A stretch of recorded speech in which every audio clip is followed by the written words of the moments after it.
नमस्ते जी। जय श्री कृष्णा। मित्रों, योगेश्वर भगवान श्री कृष्ण के जन्म उत्सव की आप सभी को बहुत बहुत बधाई, ढेर सारी शुभकामनाएं। साथियों, भगवान श्री कृष्ण जिनके बारे में महर्षि दयानंद सरस्वती जी ने आप्त पुरुष की उपाधि से विभूषित किया। आप्त पुरुष यानी उनके जैसा एक गृहस्थ में रहकर के उनके जैसा कोई योगी न भूतो न भविष्यति, जिन्होंने माता रुक्मणी के साथ विवाह करके 12 वर्ष तक तपस्या की और एक पुत्र रत्न प्राप्त किया जिनका नाम प्रद्युम्न है। आप सब जानते हैं। साथियों, ऐसे महान राजनीतिज्ञ, महान धार्मिक, महान विद्वान, सुदर्शन चक्रधारी भगवान श्री कृष्ण, जिनके बारे में आपने देखा होगा, जब राजसभा में वो जाते थे तो भीष्म पितामह और गुरु द्रोण जैसे व्यक्तित्व भी अपना स्थान उनके लिए खाली कर देते थे। ऐसे महान व्यक्तित्व जिनके बारे में आज हम पता नहीं अंधविश्वास के चलते, रूढ़िवादी परंपराओं के चलते उनके ऊपर कई प्रकार के लांछन लगाने का काम कर रहे हैं। उनकी दी हुई गीता को पढ़ने की बजाय इसको केवल लाल कपड़े में लपेट करके घर में रख देते हैं और तिलक लगाने का तक सीमित रह गए। जबकि गीता के अंदर भगवान श्री कृष्ण ने अर्जुन को, जब अर्जुन युद्ध के बीच में कंफ्यूजन जैसी स्थिति हो गई थी, क्या करूं, युद्ध करूं या नहीं करूं, ऐसी स्थिति में भगवान श्री कृष्ण ने अर्जुन को गीता का महान ज्ञान दिया, उसको प्रेरणा दी और उसी प्रेरणा की वजह से अर्जुन ने युद्ध जीता। पर आज हम भगवान के ऊपर कैसे कैसे लांछन लगा रहे। मनिहारी का वेश बनाया, श्याम चूड़ी बेचने आया, कुछ गाने में यहां पर लेके आया आप लोगों के बीच में।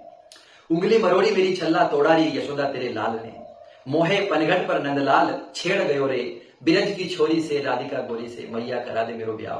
रात शाम सपने में आया और अकेली घेरी वन में शाम, तूने कैसी ठानी रे। बताइए आप, कैसे कैसे अश्लील गाने भगवान के लिए हमने बनाए और आज हम बड़े बड़े शौक से इन गानों को सुनते हैं, बजाते हैं, घर में लगाते हैं, बच्चों को सुना रहे हैं। भगवान के ऊपर इतने आक्षेप लगाए हमने, उनको माखन चोर बता दिया, रणछोड़ बता दिया, मटकी फोड़ने वाला बता दिया, परंतु भगवान का जो वास्तविक व्यक्तित्व है वो व्यक्तित्व तो हम लोगों को बता नहीं पाए। उस व्यक्तित्व को तो हम खुद समझ नहीं पाए। भगवान की 16,000 रानियां बता दी हमने। अरे उनको 16,000 ऋचाओं का ज्ञान था, वो वेदों के प्रकांड विद्वान थे, उनको वेद वेत्ता कहा जाता है।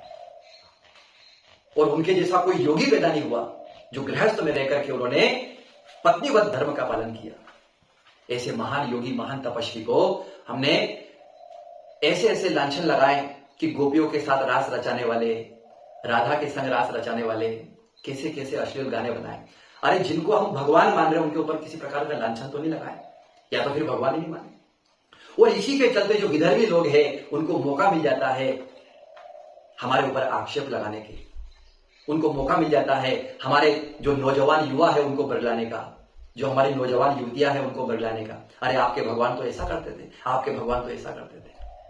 इसलिए मित्रों, आप सभी से निवेदन है, आज भगवान श्री कृष्ण के जन्म उत्सव पर हम ये संकल्प लें कि अपने घर में भले ही हम 2 श्लोक भी रोज पढ़ेंगे। और ये भाई गौतम जी खट्टर की लिखी हुई पुस्तक है भगवत गीता सार, इसमें सारा हिंदी में लिखा हुआ है। बहुत अच्छे से इन्होंने हर एक अध्याय के बारे में बहुत अच्छे से समझाया। इसमें इन गीता के 18 अध्यायों को पढ़ने का प्रयास करें। निश्चित रूप से आपके जीवन में पग पग पर आपकी हेल्प करेंगे, क्योंकि जीवन में सुख दुख आते रहते हैं और भगवान श्री कृष्ण ने गीता में इसी के ऊपर बहुत सारी बातें बताई है। तो हम गीता को पढ़ने का एक संकल्प लें आज के दिन। और दूसरा संकल्प यह लें कि इस प्रकार के जो भद्दे भद्दे गीत आज समाज में हम लोग सुन रहे हैं, बजा रहे हैं अपने मोबाइल में, हम संकल्प लें कि ऐसे गीत हम आगे रहकर नहीं बजाएंगे और दूसरों को भी प्रेरणा देंगे कि वो भी ऐसे गीत ना बजाएं।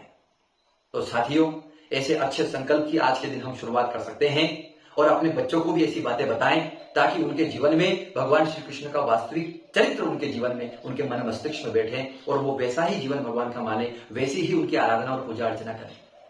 बस इतनी सी बातें आपको कहना थी। आप सभी ने मेरी बात को अंत तक सुना, इसके लिए आप सभी को बहुत बहुत धन्यवाद।